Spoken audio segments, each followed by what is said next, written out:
What's up, guys? This is Xander Bennett, and today we are coming here for the top 10 fairy-type Pokemon. This is really funny to me because this was one that I was going to wait to do for a really long time because Fairy had not been around for that long, so we were thinking that as we did the other set review, or the other type reviews for each type, that more Fairy Pokemon could come out, and then we'd have more stuff to go over. But with the announcement of Sword and Shield, they have said that they are no longer printing Fairy-type Pokemon into sets, and if a Pokemon was going to be a Fairy type, it will now be a Psychic type. So with Fairy, there's a very small pool of cards that we have to choose from, but there's still a bunch of super cool stuff and some really cool decks that we get to talk about. Just a heads up, normally we have a pseudo rule that we're not going to repeat Pokemon on these lists, but because there are just so few Fairy Pokemon that were printed and relevant in Standard, we're going to have to repeat a few Pokemon on this list. But also, if you guys are interested in getting some of these cards, go check out Flipside Gaming online. You can use the code RARECANDY at your checkout to get 10% off your order, or you can go over to PTCGO's store where you can get a sale on the online cards as well. So with all that, let's go straight into our top 10 with 2 honorable mentions. Coming in as our first honorable mention on this list is Mega Gardevoir from Primal Clash. Megas were effectively stage 1s. You could play them to evolve one of your EX Pokemon in play, but they had a clause that would end your turn. Later, this was changed when the Spirit Link cards came out. They were just tools that said that they didn't end your turn, so it's effectively a stage 1. It's just best to think about it that way. So, Mega Gardevoir EX is a 210 HP Fairy Pokemon that evolves from Gardevoir EX with 1 attack, Brilliant Arrow. For Fairy and 2 colorless, the attack did 30 times the number of Fairy energy attached to all of your Pokemon. This card came out and didn't have a ton of success, but with cards like Max Elixir and Mega Turbo that existed, as well as Xerneas from X and Y, which later saw a few different reprints, this Mega Gardevoir was able to succeed, mainly just capitalize on being able to do huge amounts of damage and not being able to not be knocked out easily. But the problem was that if you were able to be knocked out, say by like a Mega Mewtwo, for example, then you would just not have great ways to recover back into the game because you spend so much time just using Geomancy and whatnot that your Gardevoir can end up getting knocked out very easily. The card did show to some reasonable success, most of which was over in Europe. It did not have a ton of success over in the States, but Mega Gardevoir just being able to do so much damage with, yes, what was lots of setup, but ended up being very powerful, did put it as our first honorable mention on this list.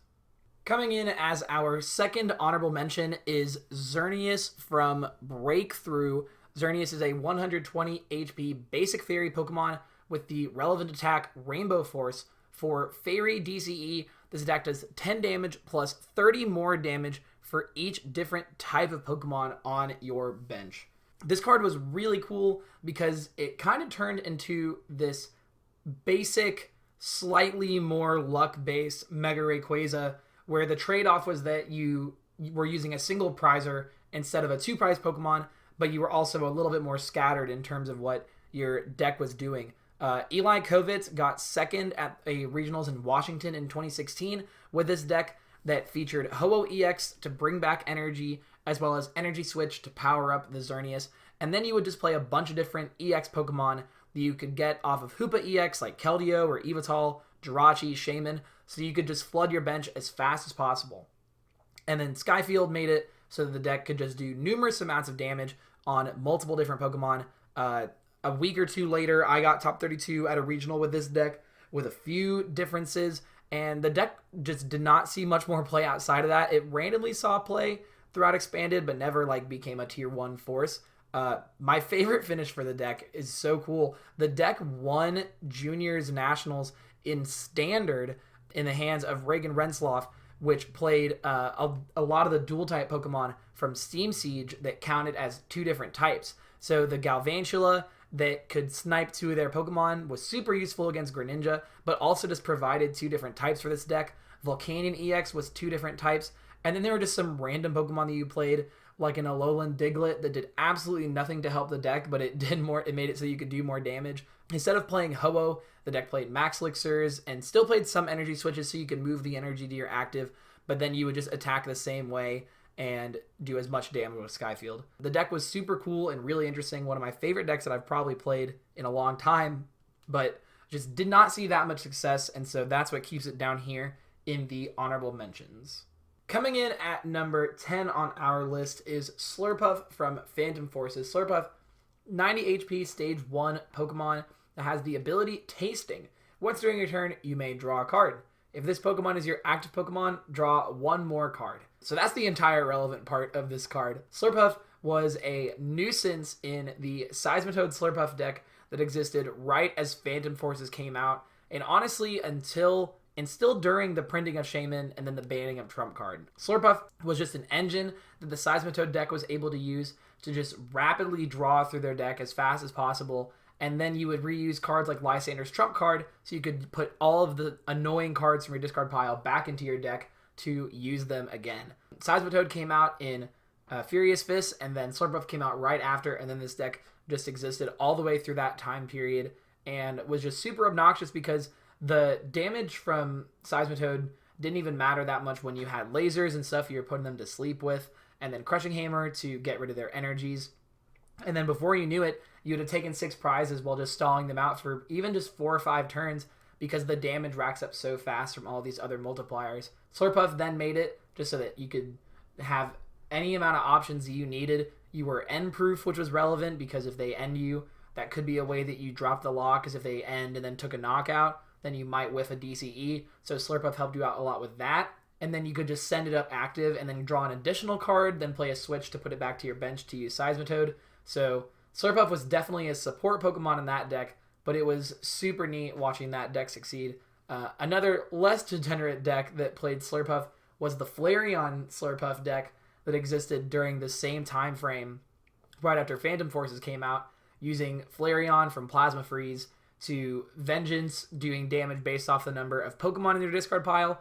You use Slurpuff to just continue drawing as many cards as you needed, and then after you could even play a trump card in that deck to get your double colorless back, you could just find as many battle compressors as you needed to throw stuff back into your discard pile. So Slurpuff, though drawing a card sounds really mediocre, and even drawing 2 cards at your active doesn't sound much better than that, it ended up becoming this great engine for these decks to be able to just see so many cards in their turn, which puts Slurpuff here at number 10 on our list. Coming in at number 9 on our list is Xerneas from the XY base set. Xerneas is a 130 HP basic Pokemon with 2 actually pretty good attacks. For 1 fairy, you can use Geomancy. You choose 2 of your bench Pokemon, and then for each of those, you search your deck for a fairy energy and attach it to that Pokemon, then shuffle your deck after. Then for its second attack, for Fairy colorless, you had Rainbow Spear for 100, and you discard an energy attached to this Pokemon. Xerneas ended up being a setup Pokemon for a lot of decks because of the Geomancy attack, and ended up having its own deck after Xerneas Break came out in Steam Siege. You use Geomancy just to set up a bunch of your Pokemon. Xerneas saw play in basically every Aromatisse deck.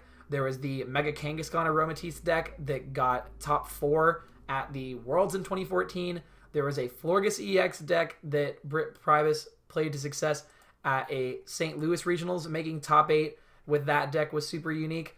There was even a Aromatisse deck that Brad Crucio played that I cannot find anything online for, but it played a Mega Diancie line in it and was powered up by using this Xerneas to put these energies in play. So Xerneas, just a good consistency card, very much like a mix of like a power heater style effect, but being able to get it from your deck instead of your discard pile gave it a lot of value in the early game where you didn't have to worry about getting these cards into the discard pile. So that definitely brings Xerneas here to number 9 on our list. Coming in at number 8, relatively recent card is Granbull.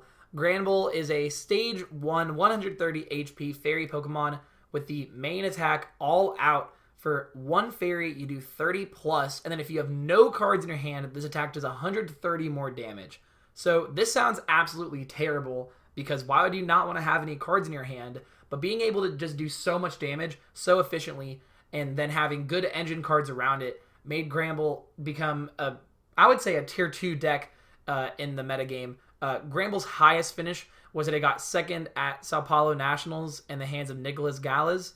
The deck used Gramble as well as Macargo, which was a Celestial Storm card to put a card from anywhere in your deck on top of your deck, and then Oranguru and Zebstrika just to draw through your deck, discard cards. The deck played Apricorn Maker as a 4-of, which already makes it super cool because you could search your deck for 2 ball cards, put them into your hand, so you would get Ultra Balls, so you could discard the cards out of your hand, get yourself closer to 0. The deck played cards like Mysterious Treasure and Fiery Flint with no targets, just so that you could discard cards out of your hand. So a super unique strategy that ended up being really viable. With a choice band, you're doing 190, which knocked out a lot of the basic threats in the metagame, and then anything that Granbull didn't knock out, Shrine of Punishment could help you take out later on in the game. So the deck actually had a relatively solid game plan and ended up being a pretty reasonable threat in the metagame, putting Granbull at number 8 on our list. Coming in at number 7 on this list is Mr. Mime from Breakthrough. Also had a reprint in Generations, but Mr. Mime, it is a very simple card. 70 HP, basic. It has an ability, Bench Barrier. Prevent all damage done to your benched Pokemon by attacks. Now, this seems really silly. Why have a Pokemon with just an ability that you have no real intent of using anything else so high on the list? Bench Barrier has a lot of use and is seen play in multiple different formats. Right now, at the time of filming, Mew sees lots of play in Standard to block damage to bench Pokemon, and this saw lots of play in the same way, same as its predecessor, another Mr. Mime, also with Bench Barrier. Just a very strong card that saw lots of play in decks like Night March and Vespiquen that had low HP bench Pokemon that could just get blown up by damage from other decks. A funny story about this specific Mr. Mime, a good friend of mine, Dalen Dockery, we were building his Vespiquen deck to play at St. Louis Regionals, and we decided to play this Mr. Mime in the list over the Psychic-type Mr. Mime. This is an expanded tournament, so we had the choice because it wasn't weak to X-Ball. X-Ball from Mewtwo EX with a DCE could knock out the Mr. Mime in one shot. But what happened in finals, and you can watch this on Pokemon's YouTube channel, was that he had a Wobbuffet from Phantom Forces active, which turned off his own Mr. Mime because we played the Fairy one. And then Brad Crucio was able to Night Spear, knock out Dalen's bench Pokemon, which ended up winning him the match. But we didn't even think about that fact with this Mr. Mime. Bench Barrier has always been a relevant ability. And if you're wondering why it's so high up on this list, Fairy just does not have a lot of cards that are impressive overall just because it was legal for so little. But this Mr. Mime ended up seeing lots of play, just as silly as a little uncommon could be, putting it here at number 7 on our list. Coming in at number 6 on this list, and I promise I'm not going to talk for too long about this card, is Sylveon GX. Sylveon GX is a Stage 1 200 HP Fairy Pokemon from Guardians Rising with 3 super awesome attacks. For 1 Fairy, you have Magical Ribbon, which search your deck for up to 3 cards and put them into your hand, then shuffle your deck. This was the main card of Sylveon, which allowed it to see play in multiple different decks, but we're going to read the rest of the card first because it all adds up into a very excellent package, putting it here at number 6. For Fairy DCE, you had Fairy Wind for 110. Not a big attack, but just for being able to use double colorless, let this thing 2-shot most relevant pieces in the metagame at the time. And then for Fairy double colorless, you had Plea GX. Put 2 of your opponent's bench Pokemon and all cards attached to them into your opponent's hand. So Sylveon, outside of the control deck, saw play with Gardevoir GX as a setup Pokemon. With the Energy Evolution Eevee, you could attach a Fairy Energy to it and then use Magical Ribbon on your first turn if you went second. So you could get like Rare Candy Gardevoir and a supporter and then be good to go. This was almost the de facto way to play Gardevoir until a few sets later once the more Max Potion focus variant came out. But still, Sylveon saw lots of play with Gardevoir GX. Then in the control deck, Sylveon was just like a 4 Eevee, 4 Sylveon deck that played a bunch of Disruptive Supporters, Team Flare Grunt, versus Seekers, and Puzzles to get it all back.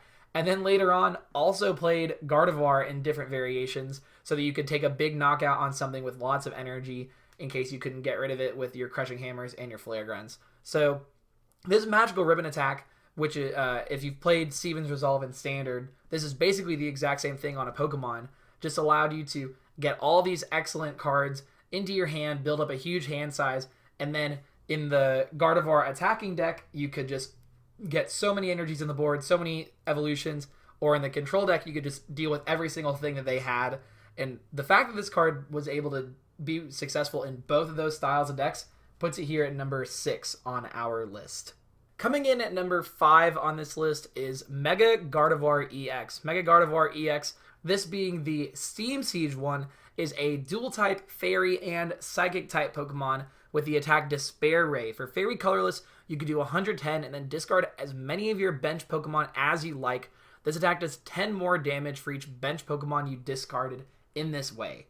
If you've started just recently, the only place you'll really see this card now is in the Mewtwo and Mew expanded deck, where they use this card alongside Giratina and just discard them every single turn for 1 energy. But before that, you would actually put this Mega Gardevoir into play, and this deck saw relevance in both standard and expanded with some pretty decent finishes. I would say it never really made it past a tier 2 deck, but with cards like Hoopa, just to continue getting the Shaymins and Mega Gardevoirs and stuff out, as well as Dragonite EX to get stuff out of your discard pile and put them into play, you had such a toolboxy deck that could just draw as many cards as it needed to, and then get back energies with Mega Turbo so you could fuel this attack and use it as often as possible. The expanded version played very differently from the standard version, where it was able to use Execute to do extra damage to make these attacks better, but also focus more on Max Potion and Dimension Valley. Because Mega Gardevoir is a Psychic-type Pokemon, you could use Dimension Valley to get rid of the colorless cost in this attack. So what you really had was a 210 HP, air quotes, Stage 1 Pokemon that for 1 Fairy Energy could do upwards of 140, 150 damage as you throw away these bench Pokemon. This allowed you to get away with the fact that you were putting so many bad bench sitters into play because you could just throw them all away at the end of your turn with this attack. Limitless started getting results around 2017, but I remember that Dallas Regionals, I believe 2016, Noah Sawyer, Dalen Dockery, and Xander Perot all made top 8 with his Mega Gardevoir deck as an excellent meta call because Mega Mewtwo was just one of the most dominant decks in the format, and this for 1 energy, without even discarding any of the Pokemon, could knock that thing out when so much stuff wasn't able to, and they would get punished then by damage change off of the Mewtwo since it had so much HP. So Mega Gardevoir just randomly came in multiple different formats as like a tier 2 placement in the format, but definitely had its spikes overall, putting it here at number 5 on this list. Coming in at number 4 on this list, the most current of anything that we're going to talk about today is Gardevoir and Sylveon Tag Team. Gardevoir and Sylveon Tag Team is a 260 HP, 3 prize Pokemon that has 3 great attacks. For 1 colorless energy, you can use Fairy Song to search your deck for up to 2 Fairy Energy and attach them to your bench Pokemon in any way you like. So even better Geomancy than we talked about earlier. Then for Fairy Colorless, you have Kaleidostorm for 150. Move any number of energy from your Pokemon to your other Pokemon in any way you like. And then for Fairy Plus, you have Magical Miracle GX, which can do 200 damage. And then if this Pokemon has at least 3 extra Fairy Energy attached to it, each player or your opponent shovels their hand into their deck. So Gardevoir and Sylveon right now is seeing lots of play in both standard and expanded, being able to use greens in standard to get this engine going where you can power up multiple different attackers, and then an expanded Aromatisse to move around these energies and then play Max Potion to heal off all the damage that you are taking. Gardevoir also got 1st and 6th in the hands of Drew Kate and Dean Nizam, respectively, at Daytona Regionals, also expanded. But in Standard, the deck has seen play as well, with getting 9th and 10th at Worlds 2019. The version seeing play in Standard, focusing more on greens, like I said, but also Coach Trainer, Great Potion, and then the Fairy Charms, which is the notable difference between this deck and Standard and Expanded, being able to stop your damage from Pokemon with abilities, or Ultra Beasts, or Lightning Pokemon, or Psychic Pokemon, the main ones that are seeing play. The deck focuses stadium-wise on Power Plant because you're not relying on anything, and overall is just, you're not doing a ton of damage, but you're disrupting their plans enough that you can just do whatever you need to do to win the game. So it's a very, I'm not going to say simple deck, but a very straightforward deck that is able to successfully get lots of energy in play and then just do a bunch of damage. So Gardevoir and Sylveon tag team comes in at number 4 on the list. Coming in at number 3 is Alolan Ninetales GX from Lost Thunder. Alolan Ninetales, just a super excellent Pokemon all around. 200 HP, Stage 1 Pokemon with the ability Mysterious Guidance. When you play this Pokemon from your hand to evolve one of your Pokemon during your turn, you may search your deck for up to 2 item cards, reveal them, and put them into your hand, then shuffle your deck. So Alolan Ninetales already starting off excellent. Saw so much play just getting rare candies and cards like Timer Ball or Ultra Ball out of your deck, so you could set up your board as well as you possibly could. Then for Fairy Colorless, you did 70 damage, 30 to one of your opponent's bench Pokemon. Not a super great attack, but you did use it every so often. However, this GX attack came in clutch. For Fairy Colorless, you had Sublimation GX. If your opponent's active Pokemon is an Ultra Beast, it is knocked out. So Alolan Ninetales came in and just wrecked Buzzwoles and Blacephalons in Standard, just being able to take those 2 prizes guaranteed for free whenever you need to. Ninetales saw so much play in a variety of different decks. Zoroark Lycanroc lists played it just so with unit energies. So you had multiple different options with that, being able to knock out Ultra Beasts, but also just get relevant cards to either help you do more damage or set up. Then there were Zoroark Decidueye Ninetales decks that also played it, so you could get out your Decidueyes with ease. The coolest deck overall, if I have to say so myself, with a little bit of bias, is the Gardevoir Alolan Ninetales Swampert deck that existed, that was played to success by Jimmy Pendarvis and a handful of other people. Using Alolan Ninetales to set up Swamperts and Gardevoirs just helped this deck have a fabulous engine where it was all the pieces that made the Zoroark Gardevoir deck decent, except just put on steroids. The deck also played a 1-1-101 Solgaleo GX, so you could either put the energies back in play or knock out Gardevoirs in the mirror. Just truly relied on Alolan Ninetales to get this deck set up. Outside of that, there were also just the Meganium craziness decks. The deck never really took off that much in America, but there was the Greninja GX Swampert Meganium deck that used Alolan Ninetales to get all the rare candies that Shintaro Ito played to success. Alolan Ninetales just allowing all these decks to get rare candy just flooded the format with so many evolution decks, and it's kind of a bummer that both Jirachi and Zapdos both came out in Team Up, which was the next set, because Jirachi was just easier for decks to play and was able to get any trainer instead of Ninetales, which was only able to get items. And then Zapdos just wrecked every evolution deck to the floor, just being able to Guzma all of their basics and kill them before they could get set up. Kind of immediately fell out of favor, but just due to the sheer principle at how strong this card is, both in a vacuum and how much it just changed the game for that 3-month time period, puts it here at number 3 on the list. Coming in at number 2 on this list is Aromatisse from X and Y.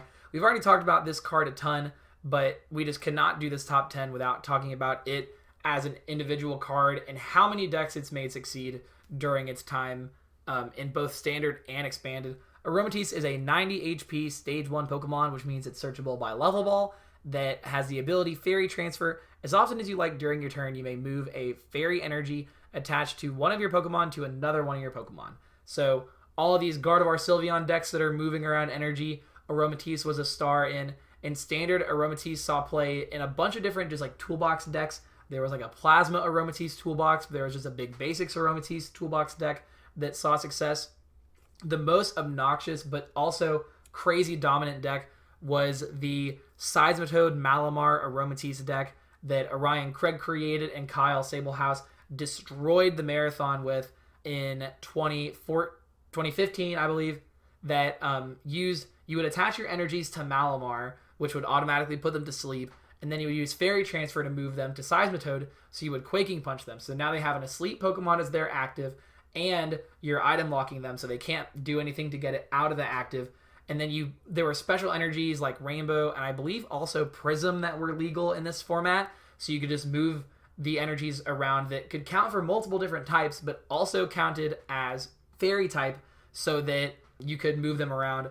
Orion also won Georgia States, I believe, beating Daniel Altavia in finals playing Primal Kyogre with this same deck. So Aromatisse, just excellent at moving all these energies around and allowing for these really techie decks to succeed. Such a cool card, and sad that there was kind of a death of the internet time period that had more resources to show how many cool cards the single card enabled. But with all of that considered, Aromatisse comes in at number 2 on the list. And last but not least, we've talked about it way too much on this list for it to not be number 1, is Gardevoir GX. Gardevoir is a stage 2 230 HP Pokemon with an ability and 2 great attacks. The ability Seeker Spring, once during your turn before you attack, you may attach a Fairy Energy from your hand to one of your Pokemon. So this thing is already powering itself up, getting ready to go. And then a very simple attack for 1 Fairy Energy, Infinite Force. This attack does 30 damage times the amount of energy attached to both actives. So we thought that Mewtwo was good whenever Mewtwo just did 20 times attached to both actives. Then Yveltal EX was great when it did 20 plus 20 more for each energy attached to the active. Now we have this doing 30 times the energy attached to each active. And then for 1 Fairy, you had Twilight GX. Shovel 10 cards from your discard pile back into your deck. Gardevoir saw a bunch of play right after it was printed. It won the Worlds format once Burning Shadows came out, because that was one of the Worlds formats that they allowed the newest set to be legal for, and then just continued to go on a tear throughout Standard. It had a great matchup against decks like Volcanion, which is a controversial take, but I think Gardevoir wins the matchup. Just being able to put so many energies in play to knock out their Pokemon, and you didn't even care if they discarded energy with Bright Flame, just because you could do so much more and you had so much HP. Then with either just Alolan Vulpix to use Beacon or Sylveon to help you set up, you just had a great engine to get going. The deck could play Octillery so that you could draw cards if you needed to, and then also made yourself end-proof, which helped the deck out a lot because you needed to get lots of energies into play. The deck also saw play in Expanded 2, where you could either use Beach to set up, or you could just have better support overall because of the trainers that are available in that format, mainly Versus Seeker, so you could have more options when it came to getting Gardevoirs out. You also had relevant one-of supporters you could play, like Hexmaniac or Teammates, just to do even more damage. And Gardevoir just became such an efficient threat that could just win the game on its own. Like, 230 HP was a lot to knock out at first. Now it's not as much, but towards the end of the format, it could get one shot. But there were ways that you could make this thing just take so much damage. Then you had Max Potion, and the deck just had all the tools to succeed. And every time that Gardevoir looked like it was out for the count, something else helped the deck just get back to tier 1. And the deck was so crazy dominant. I cannot even search through all of the limitless results just to talk about how great this deck was in the entire time it was legal. The fact that the card is great and so many tournament results put Gardevoir GX as number 1 on our list today. Well, alright guys, thank you for listening. This is a little bit of a shorter video because there weren't as many resources for the time period these fairy cards were legal, but also there just isn't as much stuff to talk about because the lifespan of these cards wasn't as long.